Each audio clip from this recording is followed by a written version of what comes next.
Hi guys, welcome back. And yeah. We're reading Clarice Spells Trouble by Lauren Child. We're on chapter 8. And there's a little, I don't know if you can hear it, but there's a plane. But fall is around the corner, so cut my coat. Actually, I'm just always wearing a sweatshirt, even in like 90-degree weather, because I love my sweatshirts. Anyway. Clarice Spells Trouble by Lauren Child, Chapter 8, page 80. It can be wrong to be right. On Monday, I am late for school again because my hair is not doing what it is meant to do, and I can't stop it from doing what it wants.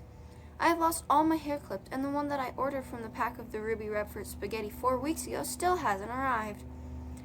It was a special offer, and I had to collect up 6 tokens and send in $1.99, and then they would send you a Ruby Redford hair clip with a fly on it, just like the one Ruby herself wears, and they said that I would get my fly clip within 28 days, but it has not arrived, and I am thinking of writing a complaint. When I do get to school, it turns out not to be such a good day, and things go from bad to worse-ish. That's like so weird to say. Here's the clip. Carl gets banned from the sound effects from doing weird noises whenever Captain Von Trapp walks on stage, and I get banned from being a nun 4 because Mrs. Wilburton overheard me saying she's got a big derriere. Derriere? I always forget how to say that, which is French for bottom. She does have a big derriere. This is true, which anyone would agree, but it seems you are not allowed to say what is true unless you are at least 18 years of age. And Mrs. Wilburton is in charge of the truth, and she gets to say what is allowed to be truth and what is not. She says, I think we would all appreciate hearing less from you, madame. But then not that she bothers to ask anyone else what they think. I am now nun 7 and have no lines. None. It's funny how nun and nun sound like the same word, but because for me, being a nun in the school play means no fun, none. Right, Toby?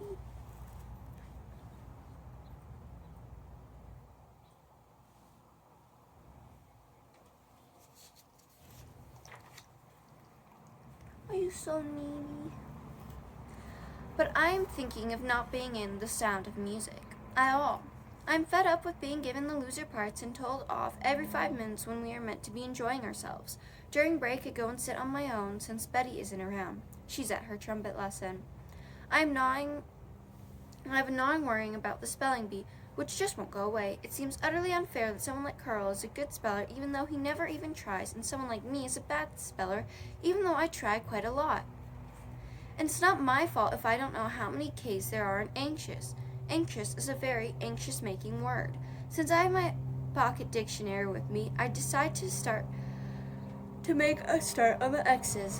What I learned is that nearly no word that sounds like it should begin with X does begin with an X. For example, the word example, which begins with E. In fact, all the X words mainly seem to begin with a Z or a Z sound. This is what you are up against with spelling, and is just the kind of thing that drives me crazy. X is not a useful beginning to a word, because if it was, then xylophone would not be the only word anyone could think of to put on the alphabet chart. One word that makes sense is the only word I know with an X that does, is X-ray, which is what Meinl had one time when he fell over and thought he had broken his leg, but since he landed on his bottom, they really should have done an X-ray on his bum. But of course they didn't, because they never do.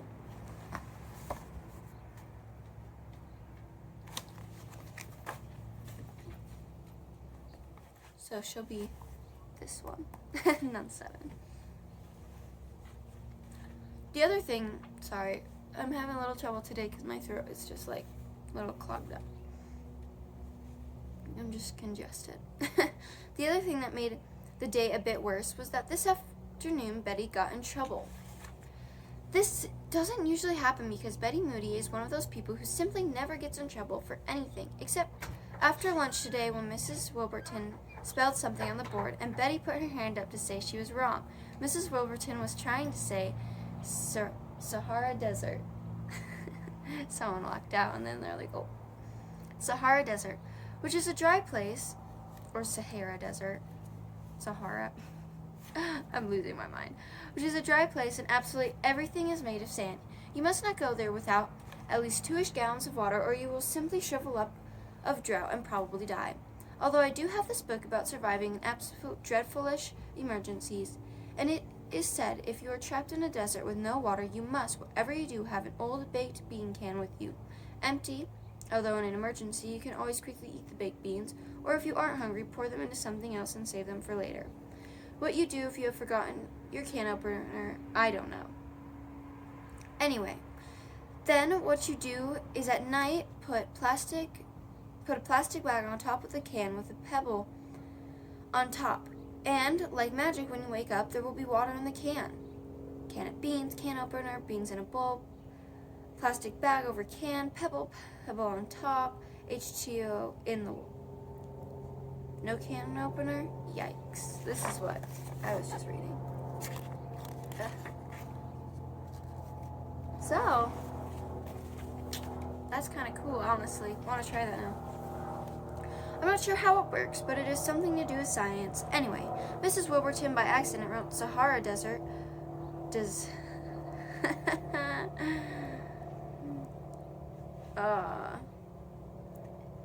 Dessert, which is more of an after-dinner treat, because that's what desert with 2 S's means. So she wrote the Sahara Desert.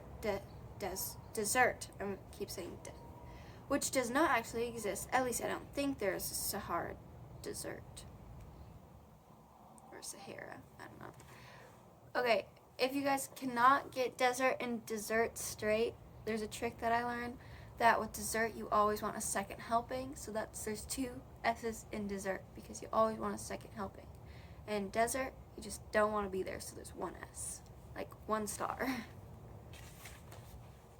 And if there is, I bet it is really dry.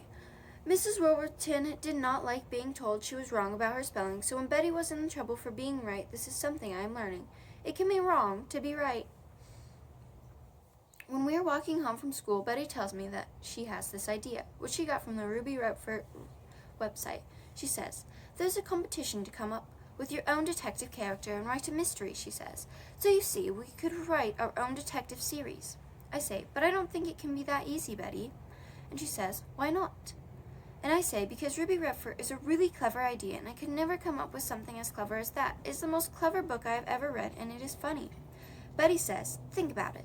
There are all those books in the stores, and even in the supermarkets, and if they were that difficult to write, why would there be so many? She has a point. That's the thing about Betty Moody. She's a good thinker. If she is right about this, and we can write our own best-selling detective series, then I really do need to be able to spell. Later, I'm at home doing some spelling practice, trying to work out how many G's there are in Jeepers. That's a thing when people say G's, sometimes they do it with a J and sometimes they do it with a G. I don't know. That was random. Then there's a ring at the doorbell. It's Carl. He has come to collect Granddad and cement for their training. I'm going to go along with them because Carl says I can, and it's really fun. Carl's all excited and out of breath, and he is waving a piece of paper. It has a number on it. He says, guess what this is? I say, a piece of paper with a number on it? And he can't be bothered to laugh at my joke and just carries on talking really speedily. He says, well, guess what? I was looking in my mom's bag because she asked me to get her purse for her. Then this address book fell out and it fell open on the D page, which is what my dad's name begins with, D, Damien. And I didn't look on purpose or anything, but it was just lying there open, and it was my dad's number, so I scribbled it down before she could know that I had seen it, and she doesn't know, and you can't tell anyone ever. I mean it. And I say, I won't. I promise. But I thought your mom said she didn't have your dad's number. I thought no one knew where your dad had gone. Carl says, I don't know why she did that. Anyway, I'm going to call him. Maybe this is weekend I am going to ask him if I can come and live with him, wherever that is. I I say, wow, are you? That's really exciting. Carl says, I know. And I say, I wonder why your mom didn't tell you she had your dad's number when she did. And he said, I don't know. Anyway, I'm going to be really good living with him. It's going to be really good living with him. And I say, but what if he says no? What will you do then? He says, he's not going to say no. And I say, I'm not saying he is. I only meant, what will you do if he does? And he says, look, I'm trying to tell you something good. I have found my dad's number and I'm going to go live with him. And I say, I know. It is really good, and it's utterly good that you have found your dad's number. But I was only wondering why your mom didn't tell you. Carl says, you don't even know my dad. Of course my dad wants me to live with him. Why wouldn't he? And I say, I wasn't saying he wouldn't, just if he didn't. Carl says, why do you have to be like that? I knew I shouldn't have bothered talking to you. You are just like everyone else. Then he runs off. I feel bad because I'm only trying to say the right thing, but maybe I'm saying the wrong thing. I'm not sure anymore. But it's strange that Carl's mom wouldn't tell Carl about his dad's number when she knew it all the time. So you see, I can't help thinking she has a reason. Maybe it's like that. Maybe it's like that thing Ruby said. Sometimes it's better for people not to be in the know if they know ain't good to know. If what they know ain't good to know.